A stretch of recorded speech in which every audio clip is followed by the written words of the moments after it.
Hello everyone, this is Minu Dhankar and welcome back to my YouTube channel #CommerceWise। तो class 11th accountancy chapter कर रहे हैं 15 और chapter है बेटा अपना बैंक रिकन्सिलेशन स्टेटमेंट। हम यहाँ पर जो एरर्स हैं पासबुक और कैश बुक, देखो बैंक रिकन्सिलेशन स्टेटमेंट बनाई ही क्यों जाती है? रिकन्साइल करने के लिए, मैच करने के लिए। क्या कैश बुक और पासबुक दोनों में जो डिफरेंस आ रहे हैं, देखो ऐसा तो नहीं हो सकता कि दोनों का बैलेंस सेम हो सकता है कोई डायरेक्टली बैंक में पैसा जमा कर गया हो, हमें नॉलेज नहीं थी तो हमने कैश बुक में उसको रिकॉर्ड नहीं किया।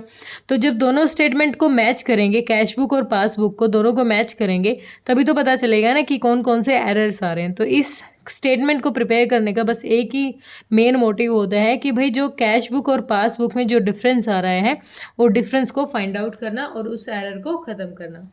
तो इस वीडियो में करेंगे हम क्वेश्चन नंबर 10। तो देखें, on 31 December 2019 my cash book showed credit balance of 8800। 31 दिसंबर 2019 को, 31 दिसंबर 2019 के अकॉर्डिंग हम अपनी स्टेटमेंट बना रहे हैं, मतलब अब तक की 31 दिसंबर तक की। और ये कह रहा है क्रेडिट बैलेंस शो कर रहे हैं। तो क्रेडिट मतलब ओवरड्राफ्ट, तो लिख लेंगे credit balance, credit balance overdraft, overdraft as per cash book, as per cash book कितना है भाई? एज पर कैश बुक है 8800। ठीक है, नेक्स्ट हमें दे रखा है I had paid into bank 3 cheque amounting 6000 on 24 December of which I found 3200 have been credited in the passbook under date 5 January 2020। Bank ने कहा है, मतलब क्वेश्चन कह रहा है कि I had paid into bank 3 cheque, bank ने bank में 3 जो चेक है वो पे किए थे। जब उसने 3 चेक 6000 रुपये के 24 दिसंबर को दिए थे बैंक में, तो उसको ये था कि ये अमाउंट मेरे पास आ गया क्योंकि उसने जमा कर दिया था, उसने कैश बुक में 6000 को रिकॉर्ड कर लिया। लेकिन बाद में कहता है of which I found 3200 have been credit in the passbook under date 5 January 2020। मतलब जो 3200 का जो अमाउंट है, क्वेश्चन कह रहा है वो कब किया जाएगा क्रेडिट? वो किया जाएगा 5 जनवरी। मतलब अभी हमें क्वेश्चन क्या समझाना चाहते हैं? क्वेश्चन हमें कह रहा है कि भाई टोटल अमाउंट है हमारा कितना? 6000 का है। 6000 में से 3200 हमारे अकाउंट में कब क्रेडिट किए जाएंगे? ये क्रेडिट किए जाएंगे 5 जनवरी को। ठीक है, 5 जनवरी को। हम तो स्टेटमेंट बना रहे हैं 31 दिसंबर तक। अगर ये 3200 रुपये अगले महीने में क्रेडिट होंगे तो अब जो कैश बुक में हमने ज़्यादा रिकॉर्ड कर लिया था और पासबुक में हमें कम रिकॉर्ड हुआ मिला है। देखो कैश बुक में तो आपने रिकॉर्ड कर लिए होंगे 6000 अपने बैंक में आ गए, ये रिकॉर्ड कर लिया होगा। लेकिन पासबुक में कितना रिकॉर्ड हुआ होगा? देखो 008, 5 में से 3 गया 2। जो ठीक है ना, हाँ, जो बैंक है, बैंक की पासबुक में क्रेडिट कितना हुआ होगा? 2800 रुपये। मतलब बैंक के पास जो पैसा जमा हुआ है वो 2800, लेकिन हमने क्या दिखा दिया कैश बुक में? हमने दिखा दिया भाई 6000 हमारे पास आ गए हैं। तो हमारी कैश बुक तो ज़्यादा दिख रही है, कितने अमाउंट से? 3200 अमाउंट से, क्योंकि ये 3200 अमाउंट तो हमें जनवरी में मिलने वाला है। तो अब हम इसको क्यों रिकॉर्ड करें? अब हम इसको रिकॉर्ड नहीं करेंगे। तो हम क्या करेंगे? इस अमाउंट को, इस 3200 अमाउंट को घटा देंगे, क्योंकि ये हमें कब मिलने वाला है? ये हमें मिलने वाला है जनवरी में। तो पहली एंट्री हो जाएगी हमारी check deposited but note credited, note credited by bank. कितना अमाउंट? 32। भाई ये जब अगले महीने में बैंक में पैसा जमा होगा ना, तो कैश बुक में ज़्यादा मत दिखाओ। कैश बुक में क्या दिखाओ? उतना ही अमाउंट दिखाओ जितना आपका जमा हो चुका है। तो वापस इस 3200 को क्या कर देंगे? लेस कर देंगे। देखो कैश बुक में लेस मतलब क्रेडिट और ऐड मतलब पैसा आ रहा है तो डेबिट। पासबुक में होता है अपोजिट, पासबुक में क्रेडिट मतलब प्लस और डेबिट मतलब माइनस। क्यों? क्योंकि बैंक के लिए कस्टमर क्या होते हैं? उनकी लायबिलिटी होती है। ठीक है, और उनकी लायबिलिटी है तो वो क्या करते हैं? क्रेडिट, जब हमारा पैसा बैंक में जाता है। ठीक है, नेक्स्ट है हमें दे रखा है, आगे कहता है आई हैड इशू। अब उसने इशू किए, पहले उसने पे किया था। I had issue cheque amounting 8000 before 31 March. मतलब जब उसने इशू किए तो उसने इशू किए होंगे 8000 रुपये का। उसने कैश बुक में रिकॉर्ड दिखा दिया कि उसने किसी को इशू कर दिया, अपने पास से उसने चेक किसी को दे दिया 8000 रुपये का। लेकिन उसने क्या मिला? I found 2500 have been debited in the passbook after 1 January. भाई सेम वही बात, भाई बाकी के बारे में नहीं कहा गया, लेकिन इसने कहा है कि 2500 रुपये कब होंगे? 1 जनवरी को, 1 जनवरी के बाद ये अमाउंट है सामने वाले को पेमेंट की जाएगी। मतलब अभी हमें बैंक ने कितनी पेमेंट की है भाई, टोटल बैंक को देने थे 8,000, ठीक है। 8,000 में से 2500 वो कब देगा, 2500 देगा वो 1 जनवरी को। बैंक अगर 2500 रुपये 1 जनवरी को देगा तो मैं यहाँ दिसंबर में ज़्यादा क्यों दिखा रही हूँ, मुझे तो हटा देना चाहिए। 005 7 में से 2 गया, यानी 5500 रुपये ही हमारे क्या हुए हैं, बैंक से दे दिए। बैंक ने सिर्फ 5500 रुपये ही दिए सामने वाले को, लेकिन मैंने तो 8,000 रिकॉर्ड कर रखे हैं।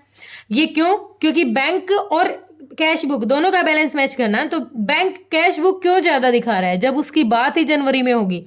तो अब जो ये 2,500 अमाउंट है ना, इसको क्या कर देंगे हम, दोबारा से ऐड कर देंगे। क्यों, क्योंकि हमने ज़्यादा लेस कर रखा था और ये तो जनवरी में पेमेंट होगी, जब पेमेंट होगी तो घटा देंगे। सेकेंड एंट्री क्या हो जाएगी, check issued but note presented for payment. कितना अमाउंट सर, 25,000, ठीक है, डन। नेक्स्ट हमें क्वेश्चन कह रहा है,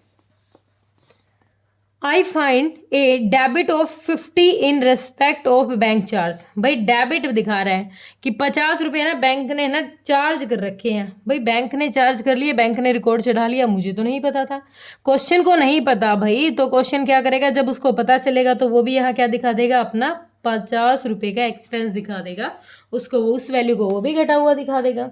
तो थर्ड हमारा क्या हो जाएगा, क्या था ये, 1 minute, I find debit for 50 in respect of bank charges in passbook. Passbook में क्या बता रहा है, ये डेबिट बता रहा है कितने रुपए को। एक छोटी सी हिंट दे रखी है हमें नीचे, दोबारा पढ़ लेते हैं लाइन को। I find A debit of 50 in respect of bank charges in the passbook which I have adjusted in the cash book on 31 दिसंबर। जिसको हमने एडजस्ट कर लिया होगा, तो यहाँ दे रखा है bank charges 50 will not be recorded in the bank reconciliation statement because these have already recorded in cash book prior of 30।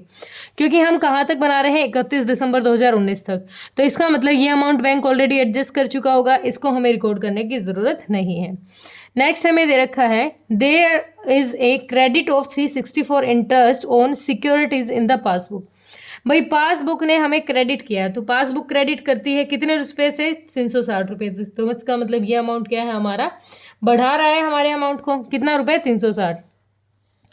There is a credit for interest है 360 in the passbook which remain to be adjusted. अब भाई ये भी adjusted है, 360 रुपये को भी कह रहा है एडजस्टेड है, तो एडजस्टेड है, रिमेन, एक minute, remains to be adjusted a cheque for 1200 deposited in the bank has been dishonoured, और प्रिपेयर करना है बैंक रिकंसिलिएशन। एक 1200 का क्या हुआ है, डिसऑनर हो गया है, तो इसको भी रिकॉर्ड करना है। तो टोटल हमारा हो जाएगा, देखो इस तरीके से करेंगे। पहले 360 को क्या करेंगे, 360 को इंटरेस्ट है वो सिक्योरिटी का, पासबुक ने तो उसको क्रेडिट कर दिया, हमारे पास नॉलेज नहीं थी भाई, पासबुक ने तो हमारा अमाउंट बढ़ा दिया, कैश बुक में हमें नॉलेज नहीं थी, तो नॉलेज होगी तो हम क्या करेंगे, इसको ऐड कर लेंगे।